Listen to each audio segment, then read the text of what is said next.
A Clean, Well-Lighted Place by Ernest Hemingway. Read by me, because I want to. I haven't read it yet. Alright, let's hop in. It was very late, and everyone had left the cafe except an old man who sat in the shadow the leaves of the tree made against the electric light. In the daytime, the street was dusty, but at night the dew settled the dust, and the old man liked to sit late because he was deaf, and now at night it was quiet and he felt the difference. The two waiters inside the cafe knew that the old man was a little drunk, and while he was a good client, they knew that if he became too drunk, he would leave without paying, so they kept watch on him. "Last week he tried to commit suicide," one waiter said. "Why?" "He was in despair." "What about?" "Nothing." "How do you know it was nothing?" "He has plenty of money." They sat together at a table that was close against the wall near the door of the cafe, and looked at the terrace where the tables were all empty, except where the old man sat in the shadow of the leaves of the tree that moved slightly in the wind. A girl and a soldier went by in the street. The streetlight shone on the brass number on his collar. The girl wore no head covering and hurried beside him. "The guard will pick him up," one waiter said. "What does it matter if he gets what he's after?" "He had better get off the street now. The guard will get him. They went by 5 minutes ago." The old man sitting in the shadow rapped on his saucer with his glass. The younger waiter went over to him. "What do you want?" The old man looked at him. "Another brandy," he said. "You'll be drunk," the waiter said. The old man looked at him. The waiter went away. "You'll stay all night," he said to his colleague. "I'm sleepy now. I never get into bed before 3 o'clock. Should have killed himself last week." The waiter took the brandy bottle and another saucer from the counter inside the cafe and marched out to the old man's table. He put down the saucer and poured the glass full of brandy. "You should have killed yourself last week," he said to the deaf man. The old man motioned with his finger. "A little more," he said. The waiter poured on into the glass so that the brandy slopped over and ran down the stem into the top saucer of the pile. "Thank you," the old man said. The waiter took the bottle back inside the cafe. He sat down at the table with his colleague again. "He's drunk now," he said. "He's drunk every night." "What did he want to kill himself for?" "How should I know?" "How did he do it?" "He hung himself with a rope." "Who cut him down?" "The niece." "Why did they do it?" "Fear for his soul." "How much money has he got?" "He's got plenty." "He must be 80 years old." "Anyway, I should say he was 80. I wish he would go home. I never get to bed before 3 o'clock. What kind of hour is that to go to bed?" "He stays up because he likes it." "He's lonely." "I'm not lonely. I have a wife waiting in bed for me." "He had a wife once, too." "A wife would be no good to him now." "You can't tell. He might be better with a wife." "His niece looks after him. You said she cut him down." "I know. I wouldn't want to be that old. An old man is a nasty thing." "Not always. This old man is clean. He drinks without spilling. Even now, drunk. Look at him." "I don't want to look at him. I wish he would go home. He has no regard for those who must work." The old man looked from his glass across the square, then over at the waiters. "Another brandy," he said, pointing to his glass. The waiter, who was in a hurry, came over. "Finished," he said, speaking with that omission of syntax stupid people employ when talking to drunken people or foreigners. "No more tonight. Close now." "Another," said the old man. "No. Finished."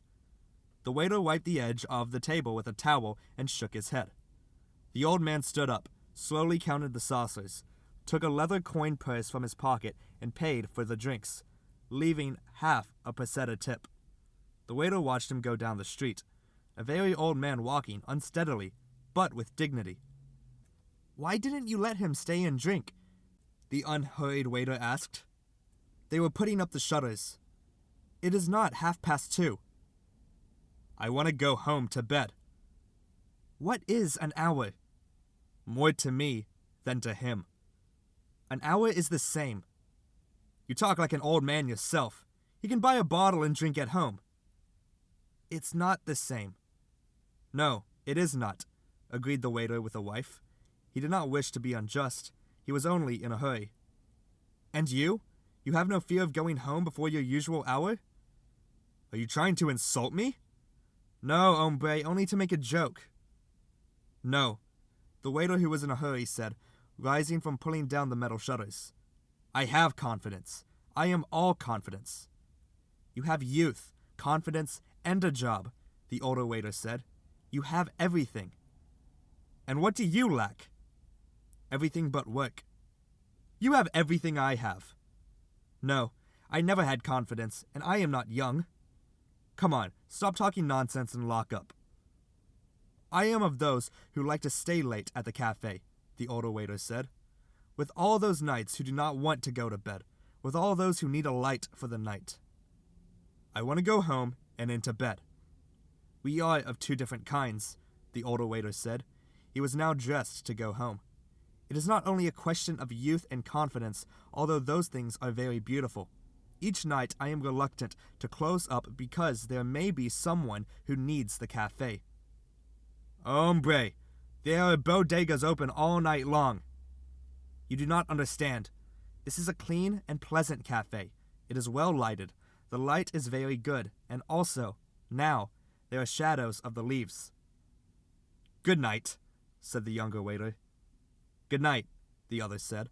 Turning off the electric light, he continued the conversation with himself. It was the light, of course, but it is necessary that the place be clean and pleasant. You do not want music. Certainly you do not want music, nor can you stand before a bar with dignity, although that is all that is provided for these hours. What did he fear? It was not a fear or dread. It was a nothing that he knew too well. It was all a nothing, and a man was a nothing too. It was only that, and light was all it needed, and a certain cleanness and order. Some lived in it and never felt it, but he knew it was all nada y pues nada y nada pues nada. Our nada who art in nada, nada be thy name. Thy kingdom nada, thy will be nada, in nada as it is in nada. Give us this nada our daily nada, and nada us our nada as we nada our nadas, and nada us not into nada, but deliver us from nada. Pues nada. Hail nothing full of nothing. Nothing is with thee. He smiled and stood before a bar with a shining steam pressure coffee machine. What's yours? Asked the barman. Nada. Otro loco mas, said the barman and turned away. A little cup, said the waiter. The barman poured it for him. The light is very bright and pleasant, but the bar is unpolished, the waiter said. The barman looked at him but did not answer. It was too late at night for conversation. You want another copita? The barman asked. No, thank you, said the waiter and went out. He disliked bars and bodegas. A clean, well-lighted cafe was a very different thing. Now, without thinking further, he would go home to his room. He would lie in the bed, and finally, with daylight, he would go to sleep. After all, he said to himself, it's probably only insomnia. Many must have it. End of A Clean, Well-Lighted Place by Ernest Hemingway. This has been an audio recording by me. Please feel free to like the video if you enjoyed the production. If you have any requests on what I should read next, feel free to comment below. And if you want to stay posted for daily uploadings, be sure to hit that subscribe button. Well, I'll see you tomorrow, guys. Have a good day. I'm out. Peace.